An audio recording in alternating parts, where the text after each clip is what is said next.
A ver, entonces, lo que les venía diciendo, cuando nosotros podemos, ¿cuál sería un ejemplo donde es conveniente utilizar el complemento de uno? Bueno, en la primera pregunta que les formulé, ¿cuál es la probabilidad de que salga a lo sumo dos fichas? Lo podemos ver simplemente por el conteo directo de casos o desde el punto de vista del complemento, es decir, uno menos la probabilidad de que las tres fichas sean de color amarillo.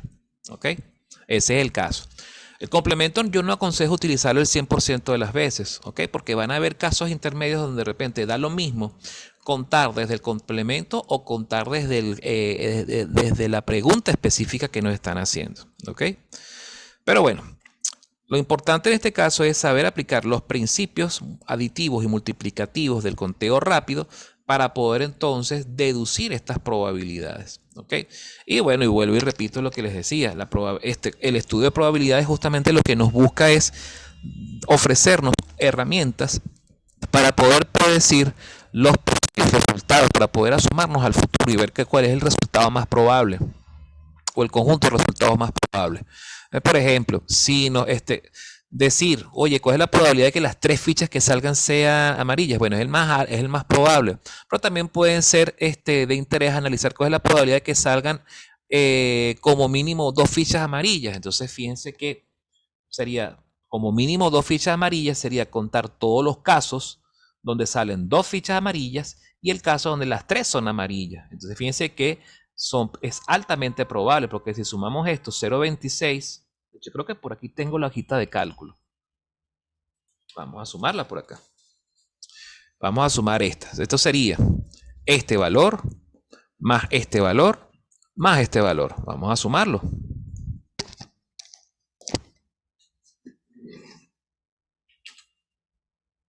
Este, más este, más este.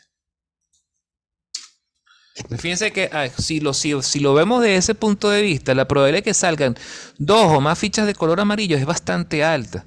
Y por supuesto, ¿por qué da alto? Porque justamente está influenciado por la cantidad de fichas que tiene ese color. ¿Ok? Entonces, ahí ya uno puede de alguna forma predecir si la regla para ganar un juego aleatorio o este juego aleatorio es sacar dos fichas como mínimo. Entonces es altamente probable. ¿Cómo puedo yo predecir el futuro? Viendo las probabilidades y puedo decir, mira, es altamente probable, tengo alta posibilidad de que yo gane el juego, por lo menos de un 60% de todos los posibles casos en el que la terna que yo saque tenga por lo menos dos o más fichas de color amarillo.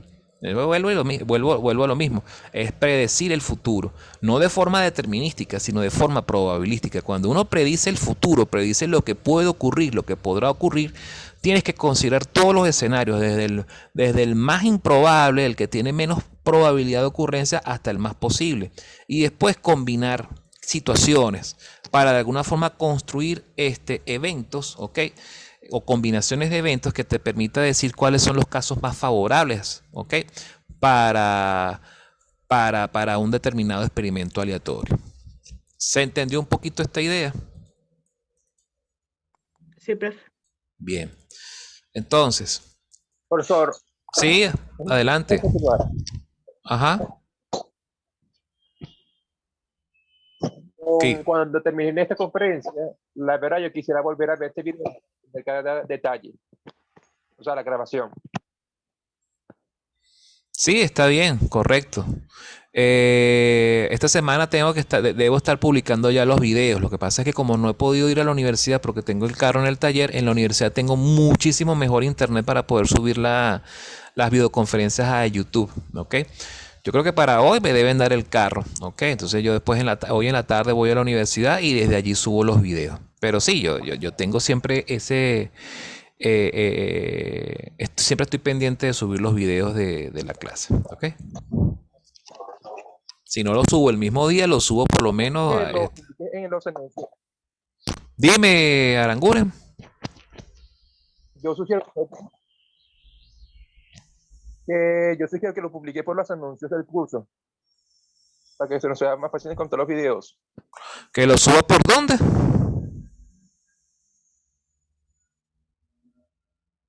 Por anuncios, por los anuncios del curso.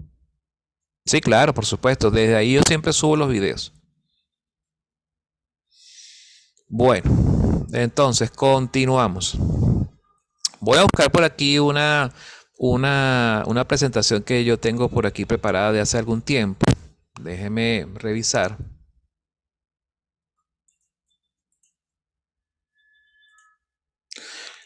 Ahorita, bueno, ya vimos para por lo menos ampliar un poco, porque dentro de lo que son los principios multiplicativos, ¿ok? Y los principios aditivos, vamos entonces a entrar en el tema de lo que son los análisis combinatorios, las permutaciones y las variaciones que van a ser necesarias para poder contar, bien sea resultados asociados a un determinado evento de un experimento aleatorio o contar todos los casos asociados al espacio muestral. Déjeme un segundo que estoy buscando aquí en mis archivos y ahorita vuelvo a compartir pantalla. A ver.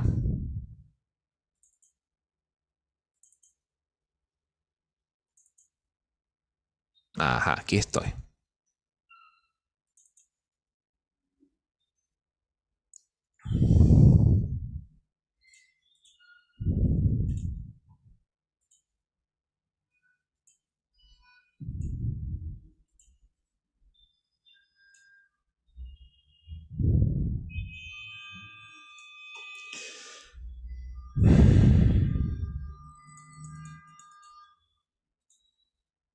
Bien. Vamos a hablar ahora de permutaciones y combinaciones, porque si se dan cuenta, lo que yo hice de algún modo fue una especie de permutación o variación de los resultados. Pero bueno, vamos a ponerle nombre y apellido a este análisis que hicimos de este lado. ¿Ok? Fíjense. Permutaciones y combinaciones. Supongamos ahora, vamos a imaginarnos ahora que estamos manejando tres vehículos. Tenemos tres vehículos y queremos estacionarlos en una misma acera. ¿Ok? Uno seguido de otro.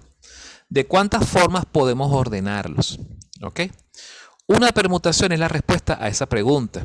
Un diagrama de árbol sirve para determinar los diferentes arreglos o permutaciones posibles. Presten mucha atención a ese diagrama de árbol, porque eso de alguna forma les va a permitir comprender un poco el análisis que se hizo acá.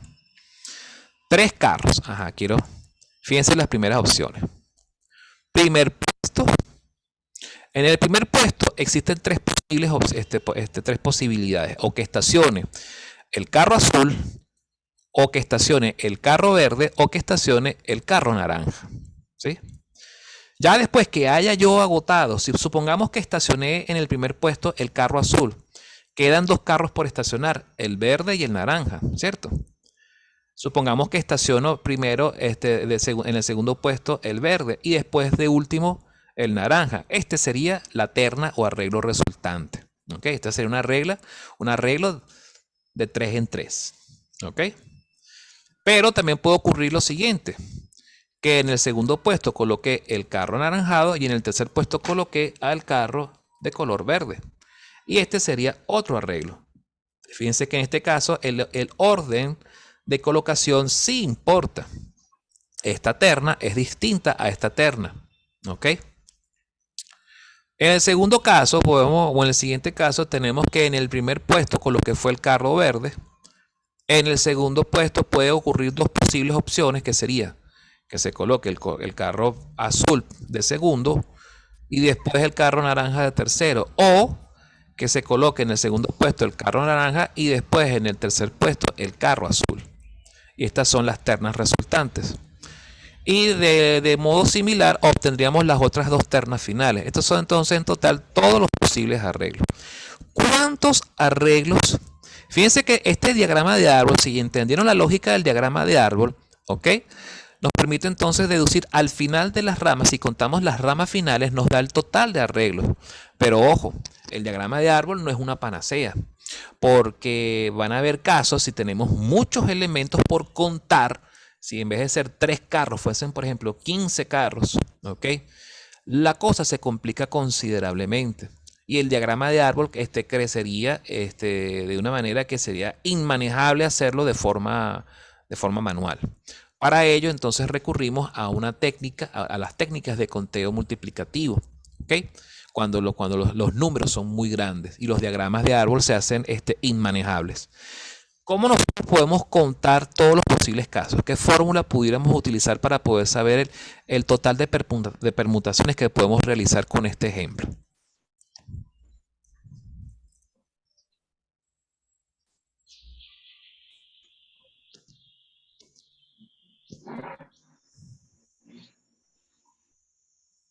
Se les ocurre una idea. Fíjense el diagrama de árbol. Primero tengo 3 casos, después tengo 2 casos y después tengo un caso. ¿Eso a qué se les asemeja? Si 3 es el número de elementos que dispongo para permutar, ¿cuál sería el total de permutaciones? ¿Cómo se calcularía?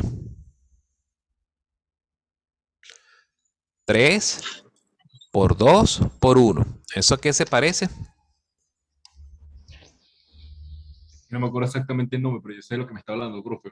Creo que se Es llama la I, ¿verdad? Sí, yo también no me acuerdo el nombre. Los Una- factoriales. Ajá, alguien dijo la palabra correcta. Repita, por favor. Yo, profe, esos son números factoriales. Es un factorial. Las permutaciones las podemos calcular perfectamente con factoriales. ¿Ve? Pero el factorial puro, siempre que lo que vayamos a permutar sean todos los elementos, ¿ok? En un número de posiciones exactamente igual al número de elementos que disponemos. Tenemos 3 carros y vamos a permutarlos en 3 posiciones, ¿ok? La cosa se complica cuando de repente queremos permutar el número de carros en un número de posiciones menor. Es decir, 3 a 2, por ejemplo. Entonces ya la cosa se complica un poquito. Pero sí, en este caso recurrimos a un factorial. Si tuviésemos, por ejemplo, 4 carros y queremos permutarlos en 4 posiciones, entonces sería 4 posibilidades en el primer puesto, por 3 posibilidades en el segundo puesto, por 2 posibilidades en el tercer puesto y por la posibilidad restante en el último puesto. Eso sea 4 por 3 por 2 por 1. Y fíjense que de alguna manera la geometría, ¿ok?, del diagrama de árbol va de manera consona con la fórmula del factorial. 3 opciones y por cada opción se reduce el número de opciones a 2 y después por cada opción se reduce el número de opciones a 1. ¿Ok? Entonces es una multiplicación de opciones. Bien. Rama, etapa por etapa.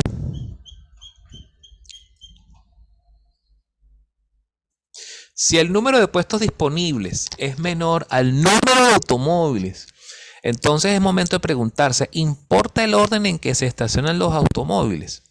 Si el orden importa, ok, entonces la respuesta a estos casos es una variación, es lo que se conoce como una variación. Bueno, aunque en algunos libros también se conoce como permutación del total de elementos hacia el total de puestos disponibles, ok.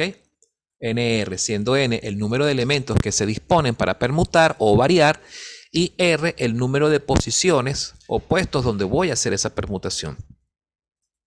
En este caso, vean que en el primer puesto coloco, en el primer puesto tengo 3 opciones posibles. Coloco el carro azul, el verde o el naranja. En el segundo puesto solo me queda o la opción del verde o la opción del naranja.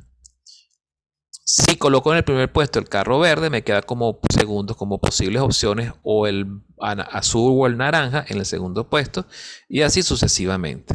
En total, puedo entonces contar todos los posibles arreglos, donde el orden sí importa. Cuando digo que el orden sí importa, quiere decir que no es lo mismo este arreglo, ¿ok?, que este arreglo. No es lo mismo que el carro azul esté de primero a que el carro azul esté de segundo lugar. Entonces se consideran arreglos distintos, pares diferentes. ¿Cómo nosotros podemos calcular entonces el número de casos posibles? Bien sencillo, gráficamente se recurre al diagrama de árbol, pero con un puesto menos. Si el número de elementos es más grande, es mejor hacer un conteo rápido mediante esta fórmula. Es decir, es agarrar y calcular el factorial de todos los casos, de todos los elementos disponibles, entre el factorial dividido entre el factorial de la diferencia entre n y de las posiciones dadas. Es decir, este factorial que está aquí, ¿a qué correspondería? Correspondería justamente a la diferencia que hay entre puestos entre el número de elementos y el número de puestos disponibles. Fíjense que esta fórmula de variación o permutación NR la podemos colocar también en función de quién, de la fórmula de la permutación original, la permutación pura. Entonces podemos decir que la variación NR es igual a una permutación, pero dividida entre el factorial de n menos r. Con esta fórmula nosotros podemos entonces saber el total de arreglos que pueden darse aquí. ¿Ok? Que por supuesto, por el número de datos que estamos manejando, va a coincidir en este caso con el número de arreglos que están acá. Pero conforme vayan incrementándose el número de elementos o el número de posiciones, los resultados van a empezar a ser diferentes. ¿Ok? El siguiente caso corresponde cuando el orden en que se estaciona no es de interés, no importa. ¿Qué significa que el orden en que se estaciona no importa? Significa que si nos regresamos a este diagrama de árbol, da lo mismo que el carro azul se estacione de primero que el carro verde, o que el carro azul se estacione de segundo que el carro verde. Se asumen que estos dos elementos, que estos dos arreglos son exactamente iguales. ¿Ok? Se consideraría redundante entonces este arreglo dentro de lo que es una combinación pura. En una combinación no importa el orden en que aparezcan los elementos dentro de las posiciones dadas. Si eso es así, entonces fíjense, nuestro nuevo diagrama de árbol sería de esta manera. Para el primer puesto colocamos el color azul, ¿ok? Luego entonces en el segundo puesto hay dos opciones posibles, el verde o el naranja. De ellos generamos los dos primeros arreglos, azul-verde, azul-naranja. En el siguiente caso, en el primer puesto colocaríamos el carro verde. Fíjense que entonces aquí de este arreglo solamente nos interesa que en el segundo puesto esté el carro naranja. ¿Por qué? Porque es el único caso que no ocurrió en los otros dos casos anteriores. No me interesa el arreglo en el cual aquí en el segundo puesto esté el carro azul. ¿Por qué? Porque ese arreglo ya se consideró en una rama previa. ¿Ok? Entonces ese arreglo se descarta. Y por supuesto los demás arreglos que pueden surgir después también son objeto de descarte. Porque si aquí coloco carro naranja, ¿qué opciones me quedan? Carro verde y carro azul. Pero combinación naranja-verde, naranja-azul ya están descartados. Porque aquí, por ejemplo, tenemos naranja-azul y naranja-verde. ¿Ok? Entonces, el orden, como no importa, como no interesa, entonces son menos casos por considerar. Por supuesto, en un diagrama de árbol es bastante sencillo hacer ese análisis cuando son poquitos casos, pero cuando el número de casos o de elementos disponibles es mucho más grande, bueno, recurrimos entonces a la archiconocidísima fórmula de las combinatorias o números combinatorios. Los números combinatorios los podemos expresar bien sea en términos de factoriales o como un paréntesis con un número encima de otro, donde el número de arriba corresponde al número de elementos que vamos a combinar, ¿ok? Y R corresponde al número de posiciones en las cuales haremos esa combinatoria. En este caso, para este ejercicio sería una combinatoria de 3 elementos en 2 puestos, una combinatoria 3 a 2. ¿Ok? También podemos encontrar relaciones entre la combinatoria y las variaciones. Una variación es, en todo caso, es una combinatoria pero multiplicada por las permutaciones de las posiciones existentes en dicha combinación. Fíjense que aquí, que viene siendo este elemento n factorial entre n menos r factorial, que viene siendo la fórmula de ¿qué? De la variación. Sí, entonces yo agarro y despejo la variación. La variación entonces viene siendo igual a ¿qué cosa? A una combinación NR multiplicada por el número de posiciones o la permutación de las posiciones existentes en dicha combinación. ¿Ok? Esa es la relación que entonces podemos nosotros encontrar entre combinatorias, permutaciones y variaciones. Bien. Entonces, ya aclarado esta parte, ya con revisado el tema de las técnicas de conteo, Voy a buscar otro material que tengo por aquí. Voy a dejar de compartir un momento pantalla.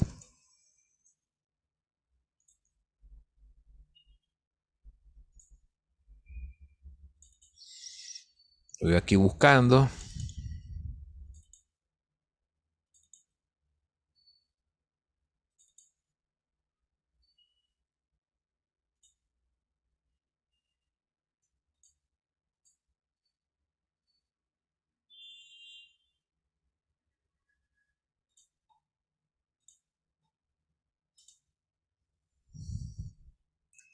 Otra forma en la que nosotros podemos apoyarnos para realizar conteos rápidos de situaciones, ¿ok? O casos, viene siendo el uso de tablas. Por ejemplo, cuando queremos hacer conteos sin repetición de elementos en la muestra, podemos recurrir. Si queremos sacar un conteo donde tenemos 4 elementos que son A, B, C, D, ¿verdad? Y queremos, por ejemplo, sacar el conteo de los pares, de pares ordenados, ¿verdad? Sin repetición. Fíjense las opciones que podemos armar por aquí. Podemos armar el par AB, el par AC y el par AD. ¿Ok? Fíjense que también podemos armar el par BA, el BC y el BD. Si el orden importa, entonces el par BA no es igual al par AB. ¿Ok?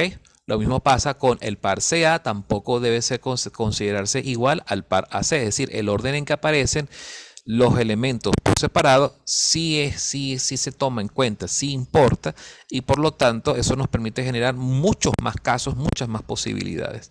Cuando nos dicen que es sin repetición, significa que no se puede repetir en el par ordenado, no puede haber elementos repetidos, por lo tanto todo lo que está en la diagonal de esta tabla se consideran casos nulos, casos imposibles, casos que quedan fuera del espacio muestral.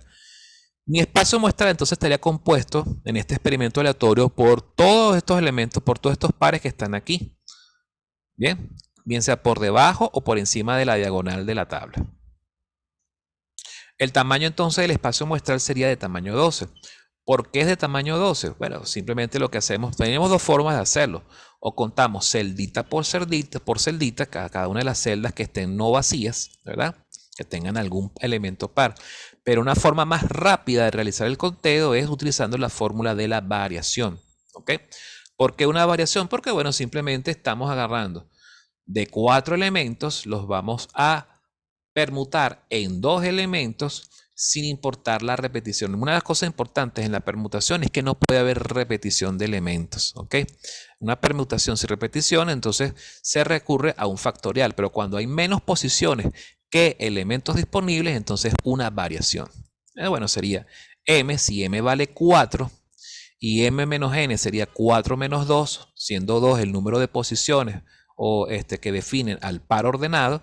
4 menos 2 sería 2, es decir, sería 4 factorial entre 2 factorial. 4 factorial entre 2 factorial simplemente es 12. Sería 4 por 3 por 2 por 1. 2 por 1 arriba se van con 2 por 1 abajo. Entonces queda 4 por 3. 4 por 3 nos da 12. Y es la forma rápida de poder contabilizar todos los casos posibles. ¿Ok? En este otro caso, si el orden de los elementos o el orden de aparición de los elementos en el par ordenado sí importa, entonces el espacio muestral se reduce considerablemente. Primero porque no admite repetición, entonces todo lo que aparece en esta diagonal o todo lo que pudiera aparecer en esta diagonal se descarta. Y todos los elementos que son de alguna manera reflejos o espejos de los elementos que están por arriba de la diagonal también se descartan. ¿Por qué? Porque aquí en este caso, cuando el orden no importa, el elemento BA se considera exactamente igual al elemento AB. El elemento CA es exactamente igual al elemento AC y así sucesivamente. Entonces sería una redundancia contemplarlos.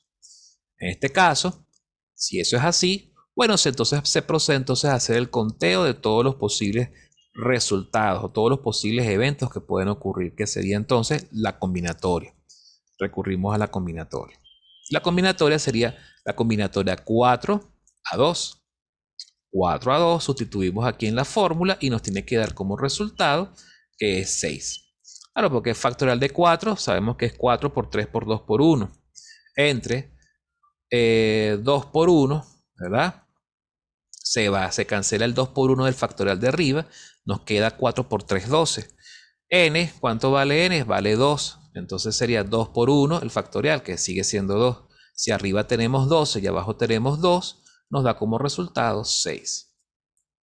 Luego tenemos el caso donde tenemos conteos con repetición. Este es un caso que no es el más frecuente que suele ocurrir, pero eventualmente pudiéramos tener que lidiar con ellos en algún ejercicio de estadística, perdón, en algún ejercicio de probabilidades, mejor dicho. Cuando se admite la repetición, fíjense qué ocurre. En contraste con esta tabla, aquí sí consideraríamos todos los casos. ¿Y cuál sería la fórmula para poder hacer una permutación con repetición? Cuando el número de elementos que vamos nosotros a permutar se van a permutar con repetición en un número de espacios restringido. Sería simplemente el número de elementos disponibles elevado a una potencia cuyo valor es el número de posiciones dadas. Por ejemplo, sería 4 por 4. ¿Ok? 4 por 4, 16. Entonces nos da entonces el total de resultados posibles para ese espacio muestral. Bien, esa sería entonces una permutación con repetición. N y R. Ajá, N y R, ¿qué representan? Aquí será. ¿Dónde era? Porque me perdí.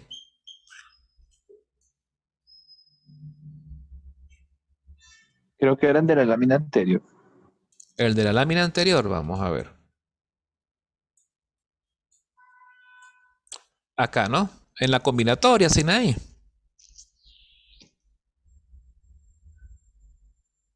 Si es la combinatoria, N representa el número de elementos que disponemos y R el número de posiciones sobre las cuales vamos nosotros a hacer las combinatorias. En este ejemplo, N representan los 3 carros, la cantidad de carros que dispongo, que son 3. Y R representa las posiciones. Es decir, primer puesto, segundo puesto serían los puestos en los cuales yo voy a hacer esas combinaciones. Supongo que es lo que estaba preguntando Sinaí. Cualquier cosa, cuando quiera, Sinaí, prende entonces el micrófono. Ok, perfecto. Bien, cuando tenemos que hacer combinatorias con repeticiones, pues bueno, simplemente podemos hacerlo de forma gráfica o podemos hacer el conteo utilizando una fórmula especial que existe por allí.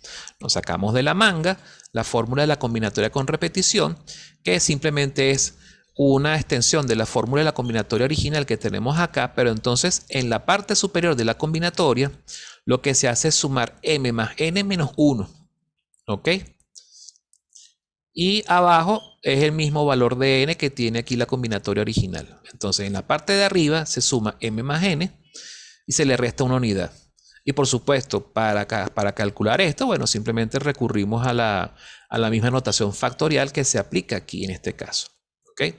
Y esa sería una forma rápida de obtener el total de elementos combinados con repetición que se admitirían aquí. A diferencia de esta tabla, en esta tabla, cuando es una combinatoria sin repetición, ¿verdad? Se descartan los elementos en la diagonal de la tabla. ¿Ok? Aquí sí se tomarían en cuenta, pero hasta ahí. ¿Ok? Diagramas de árbol, como les había mencionado, los diagramas de árbol, podemos hablar un poquito de los diagramas de árbol acá, nos puede ayudar para enumerar posibles resultados. Fíjense que en unos casos puede ser práctico, en otros no tanto. Cuando el caso es práctico, bueno, puede ser de mucha utilidad para poder resolver muchos problemas de probabilidad, donde tengamos que enumerar posibles o identificar los posibles eventos, los posibles resultados. Por ejemplo, determina el tamaño y los elementos constituyentes del conjunto que se obtiene del producto cartesiano A por B por C, siendo A igual 1, 2, B, ABC y C, 3, 4. ¿Ok? Estos serían los elementos que componen al conjunto A. Estos serían los elementos que componen al conjunto B. Y estos serían los elementos que componen al conjunto C.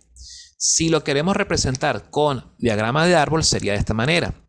En la primera etapa del diagrama de árbol colocamos las posibles opciones del primer conjunto.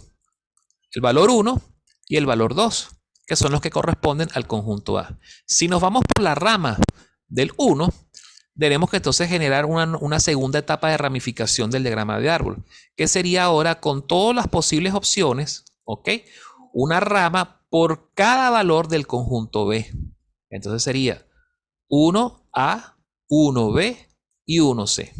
Si por el contrario nos vamos por la rama inferior del diagrama de árbol, la rama que corresponde al segundo valor del conjunto A, entonces a partir de ese segundo valor construimos la siguiente etapa de ramificación del diagrama de árbol. ¿Ok? ¿Con quién? Con los mismos conjuntos o con los mismos elementos del conjunto B. Una rama por cada elemento. ¿Ok? Y finalmente, ya en la última etapa del diagrama de árbol, generamos las ramas correspondientes, ¿ok? A cada valor del conjunto C. Si nos vamos, por supuesto, esto hay que hacerlo rama por rama. Si nos vamos por la rama 1A, entonces hay que generar estas dos ramificaciones, 3, 4, porque es una por cada valor del conjunto C. Si nos vamos por la rama 1B, entonces la siguiente ramificación es 3, 4, y así sucesivamente. Simplemente lo que se hace es repetir estas ramificaciones en cada subramas, ¿ok? Y después lo que se hace es empatar cada uno de estos elementos en este arreglo. El arreglo 1A3, 1A4, 1B3, 1B4 y así sucesivamente. De manera que estos son todos pues los posibles arreglos que se pueden generar de allí. Por supuesto, para nosotros contabilizar todos los posibles casos tenemos dos opciones. O hacemos el diagramita y después contamos las ramas en la etapa final, o aplicamos el principio multiplicativo del conteo rápido.